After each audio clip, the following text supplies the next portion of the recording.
যদি ভূতের রাজা পর থাকতো তাহলে কোনো সমস্যাই থাকতো না। দুই হাতে তালি মেলালেই খাওয়া পড়া ঘুরতে যাওয়ার কোনো অভাবই থাকতো না। কিন্তু কোথায় আর কি, সবই নিজেদেরকে করে নিতে হয়। আমি সমাজশ্রী চলে এসেছি আজ একটা নতুন রান্নার রেসিপি নিয়ে। আজ তৈরি করব হেলদি চিকেন স্ন্যাক্স বা টিফিন। এটা ছোট থেকে বড় সকলেই চেটেপুটে খাবে, আমি কথা দিচ্ছি।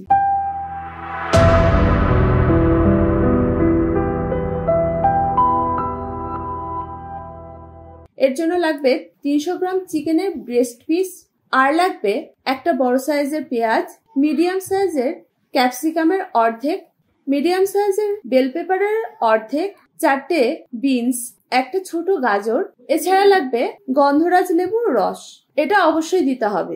গন্ধরাজ লেবু না থাকলে পাতি লেবুর রস দিয়ে দিন। 5 থেকে 6টা রসুন, হাফ ইঞ্চি আদা, স্বাদ অনুযায়ী কাঁচা লঙ্কা, 2টো ডিম। এবার বলি কিভাবে তৈরি করবেন। একটা মিক্সিং জারে প্রথমে এই সমস্ত ভেজিটেবল গুলো একসাথে দিয়ে দিন। এবার দিয়ে দিতে হবে চিকেনের ব্রেস্ট পিসের ছোট টুকরো।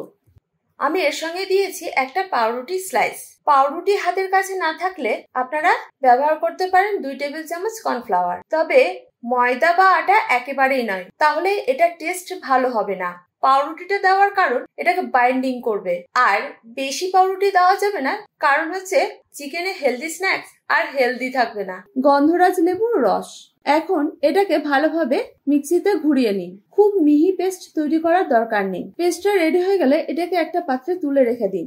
এখন এর সঙ্গে যোগ করতে হবে স্বাদ অনুযায়ী নুন আর 2টো ডিম। এর সঙ্গে আমি দিয়েছি হাফ চামচ চিলি ফ্লেক্স, হাফ চামচ অরিগ্যানো। এটা সম্পূর্ণ অপশনাল, এই দুটো না থাকলে আপনারা দেবেন না। এবার এই সমস্ত উপকরণ ভালোভাবে মাখিয়ে রেখে দিতে হবে 10 থেকে 15 মিনিটের মতো। ততক্ষণে এই স্ন্যাক্সটার সাথে খাওয়ার জন্য একটা ডিপ বানিয়ে নেব।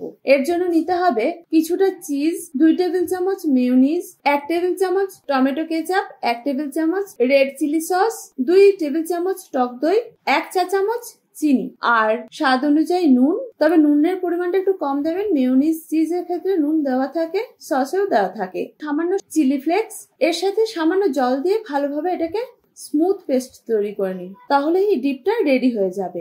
10 থেকে 15 মিনিটের পর এবার স্ন্যাক্সটাকে তৈরি করা পালা। এখন একটা তাওয়া গরম করে নিতে হবে। তাওয়া গরম হয়ে গেলে এটার মধ্যে সামান্য সাদা তেল অথবা মাখন গরম করে নিতে হবে। এবার হালকা আছে চিকেন ম্যারিনেট থেকে নানা পছন্দসই আকারের স্ন্যাক্সটা তৈরি করে নিন। আমি 3 ধরনের আকৃতি দেখিয়েছি। প্রথমটা চ্যাপ্টা মতো করেছি, পরেরটা ডোনাট স্টাইলে করেছি। ডোনাটটা তৈরি করার সময় আমি ছাকনির পিছন দিকটা দিয়ে করেছি, চাইলে আপনারাও এটা করতে পারেন। আর লাস্টে করেছি কিছুটা লম্বা লম্বা।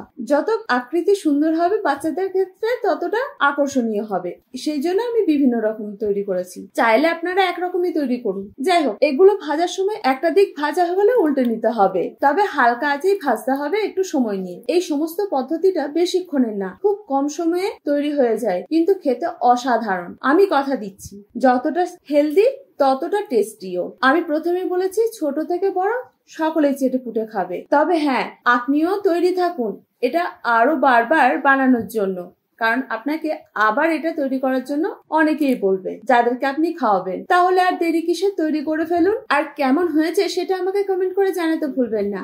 আমিও তো থাকি আপনাদের কমেন্টের অপেক্ষায়। আমার রান্না বা রেসিপি ভালো লেগে থাকলে অবশ্যই আমার চ্যানেলটিকে সাবস্ক্রাইব করবেন। ফেসবুক থেকে দেখে থাকলে পেজটাকে ফলো করতে ভুলবেন না। তবে আপনাদের কাছে ছোট্ট একটা অনুরোধ, আপনারা আমার রান্নাটাকে যদি পছন্দ করেন অবশ্যই লাইক আর শেয়ার করবেন। আমার রান্না যেন আপনাদের মতো অনেকের কাছে এটা পৌঁছে যায়। আজ এই পর্যন্তই, দেখা হচ্ছে পরবর্তী ভিডিওতে। আপনারা ভালো থাকুন, সুস্থ থাকুন এই কামনা করি, আর অবশ্যই আমার সঙ্গে থাকুন। ধন্যবাদ।